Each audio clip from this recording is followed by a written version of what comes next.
Good morning students. आज हम BA first first year के सेकंड पेपर में अच संधि का अध्ययन करेंगे। पिछले वीडियोस में हमने अच संधि के अंतर्गत यण संधि का अध्ययन किया, जिसका प्रमुख सूत्र था इको यणची और उसके 4 प्रमुख उदाहरण थे सुदद्योपास्य, मध्वरी, धात्रंश और लाकृति। आज की वीडियो में हम अयादी संधि का अध्ययन करेंगे। देखिए, इसका प्रमुख सूत्र है एचो अय वायावह। जैसा कि आप वीडियो क्लिप में देखेंगे, एचो अय वायावह। इसका नाम अयादी संधि इसलिए रखा गया है कि इसमें अय आदि आदेश होते हैं, इसीलिए हमें इसका नामकरण क्या किया गया है, अयादी संधि। सूत्र है एचो अय वायावह। ये सूत्र कहता है कि एच प्रत्याहार से परे अच हो तो इनको क्रमशः अय, अव, आय, आव आदेश हो जाते हैं। इसका सामान्य से सूत्रार्थ ये है कि एच प्रत्याहार के बाद तात्पर्य है कि यदि प्रथम पद में एच प्रत्याहार, अर्थात देखिए आप इंडेक्स टेबल बनी हुई है, उसमें यदि प्रथम पद में एच प्रत्याहार का कोई वर्ण हो, ए, ओ, ऐ और औ हो, और उसके बाद में कोई सा भी स्वर हो, चाहे समान हो या असमान स्वर हो, तो ए के स्थान पर अय, ओ के स्थान पे अव, ऐ के स्थान पे आय और औ के स्थान पर आव आदेश हो जाते हैं। तो यदि समान होंगे तब भी होगा और असमान स्वर होंगे तब भी होगा। तो दोनों ही स्थितियों में यहाँ पर ए के स्थान पे क्या होगा, अय, ओ के स्थान पे अव, ऐ के स्थान पे आय और औ के स्थान पे आव आदेश होगा।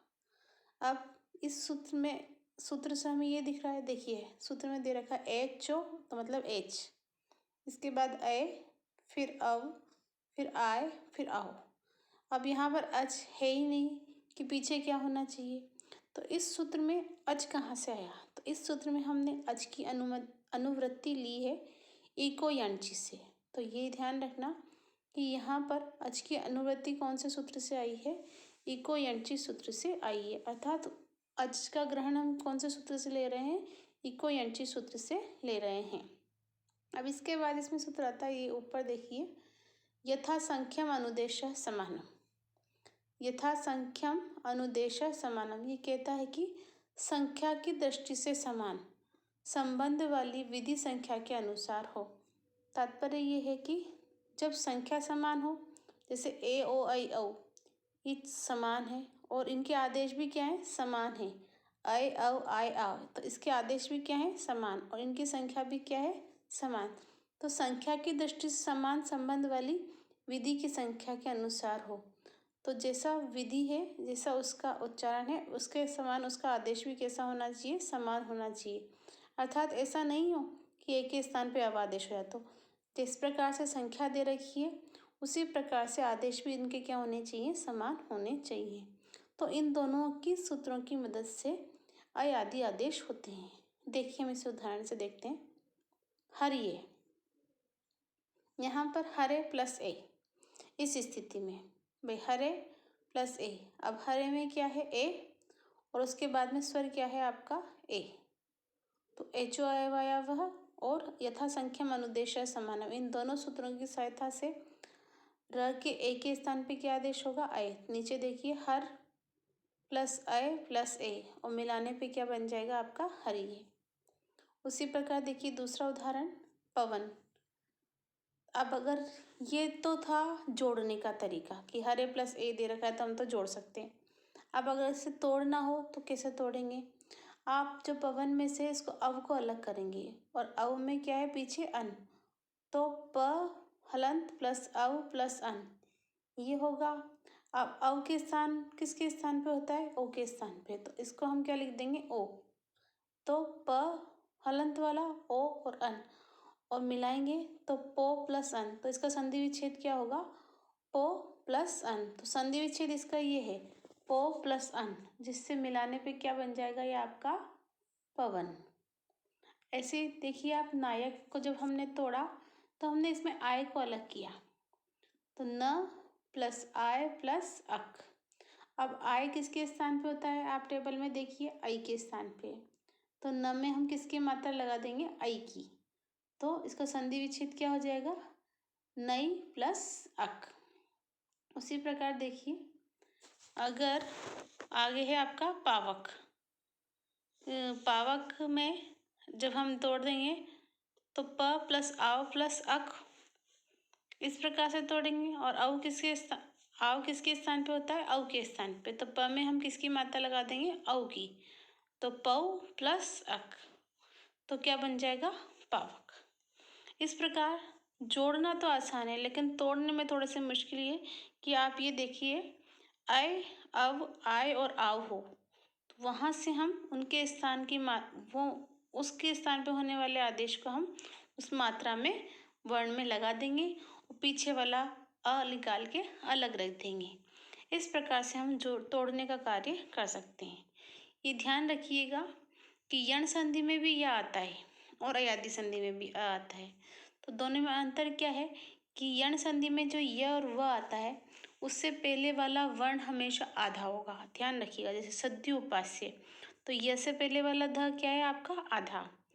और यहाँ पे होने वाले य से पहले वाला वर्ण हमेशा क्या होगा, पूरा। जैसे हरिये, यह है तो उससे पहले र पूरा है। उसी प्रकार देखिए पवन, तो व से पहले अ क्या है, पूरा। और वहाँ पर मध्वरी, व से पहले ध क्या है आपका, आधा। तो हमेशा ध्यान रखिएगा कि यण संधि में य और व से पहले वाले वर्ण कैसे होंगे, आधे होंगे। और यहाँ पर य और व से पहले वाले वर्ण हमेशा क्या होंगे, पूरे होंगे। अय होगा तो ए हो जाएगा, अव होगा तो ओ, आय होगा तो आई और आव होगा तो औ। इस प्रकार से यहाँ पर जो उसके आगे वाला स्वर होगा वो हमें देखना होगा शब्द की तोड़ते समय, संधि विच्छेद करते समय। इस बात का ध्यान रखना है। तो मूल अंतर यही है कि जहाँ पे वर्ण आधा हो वो यण संधि है, और जहाँ पे य और व से पहले वाला वर्ण पूरा हो तो वो कौन सी संधि आपकी, अयादी संधि। हम इसे देख कर भी पता लगा सकते हैं कि शब्द में कौन सी संधि है और कौन सी नहीं है। अब हम ये इसके मूल उदाहरण है सूत्र के साथ, आगे ये उदाहरण हम इसे देख सकते हैं। देखिए विष्णवे, तो विष्णु प्लस ए, ये देखिए व से पहले वाला वर्ण पूरा है। शयनम, यहाँ भी य से पहले वाला वर्ण क्या पूरा है, तो शे प्लस अनम। चयनम, चे प्लस अनम। शयितः, शे प्लस इत।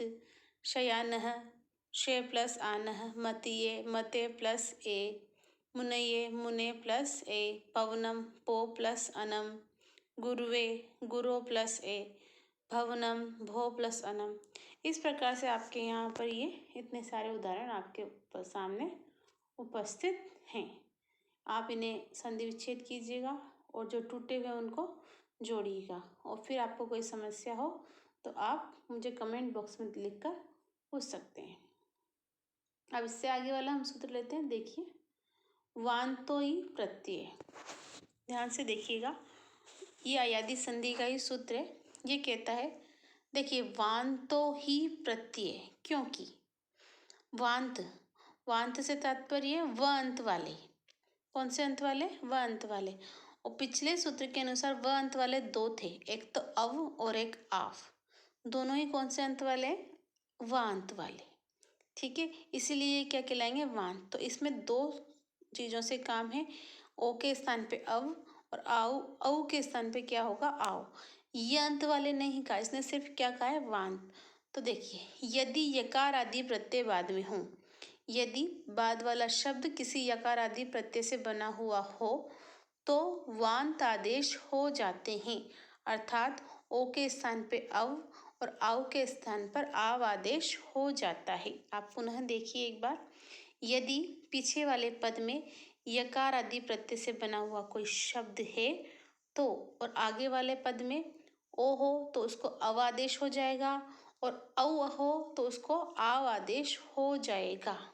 देखिए हम इसे उदाहरण से देखते हैं। गव्यम, गो प्लस यम, यहाँ पे ओ शब्द है और पीछे यम प्रत्यय है, तो ओ के स्थान पे क्या होगा, अव। तब ग प्लस अव प्लस यम, ये स्थिति होगी और मिलाएंगे तो क्या शब्द बन जाएगा आपका, गव्यम। इसी प्रकार देखो नौ प्लस यम, यहाँ पर यकार आदि प्रत्यय है तो नव के अव को क्या होगा, आव, तो न प्लस आव प्लस यम और मिलाओगे तब क्या बन जाएगा, नाव्यम। तो और जब भी हम इसे स्वर से अलग करेंगे तो ये ध्यान रखना कि ये वर्ण कैसे हो जाएंगे, आधे, तो ग प्लस अव प्लस यम, इस प्रकार से हम जोड़ेंगे। और देखो तीसरा उदाहरण देखिए, लव्यम, तो लो प्लस यम।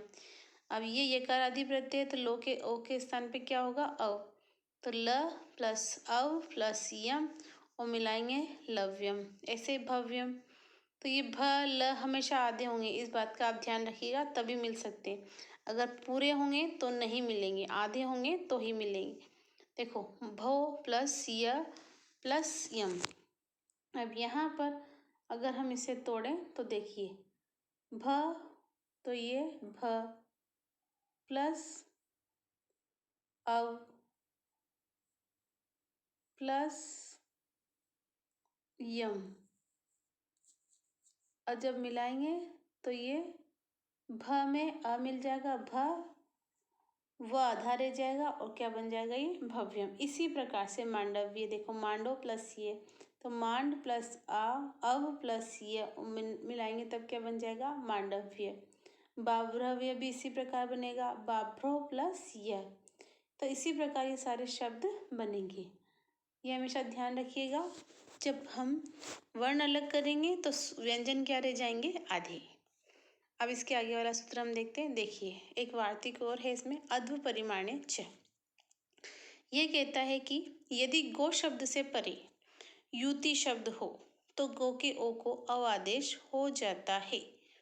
देखिए पहले वाले सूत्र में कहा कि गो के ओ और अव से परे या अकार आदि प्रत्यय हो, और ये वाला वार्तिक सिर्फ एक शब्द के लिए बना है। ये कहता है गो शब्द के बाद केवल कौन सा शब्द हो, युति, तो गो के ओ को क्या आदेश हो जाएगा, अव आदेश हो जाएगा।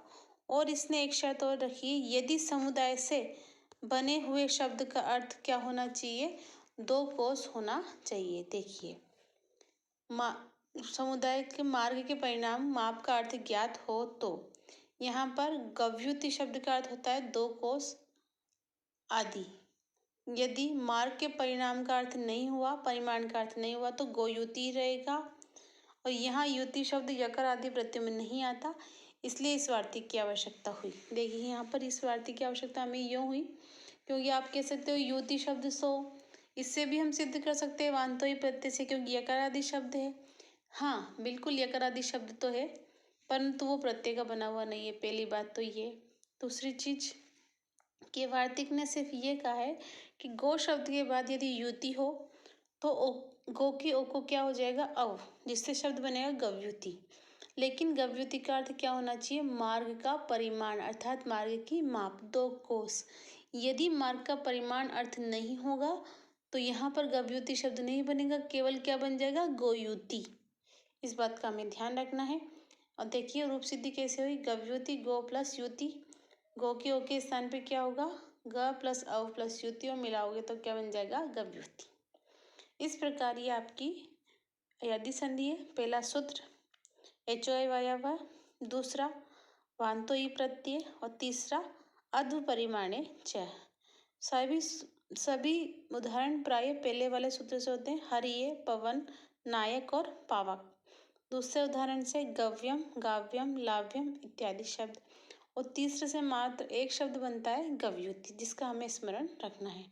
एग्जाम में प्रश्न आपके पूछे जाते हैं कि जैसे सूत्र देकर पूछ लेते हैं इससे कौन सा शब्द बनता है, अथवा शब्द देकर पूछ लेते हैं कि इससे में कौन सा सूत्र कार्य करता है। तो ये आपकी अयादि संधि यहाँ पर समाप्त हुई। आज के लिए इतना पर्याप्त है। इससे आगे की संधि का अध्ययन हम नेक्स्ट वीडियो में करेंगे। तब तक के लिए धन्यवाद। इत्यलं शुभास्ते पंथानं सन्तु।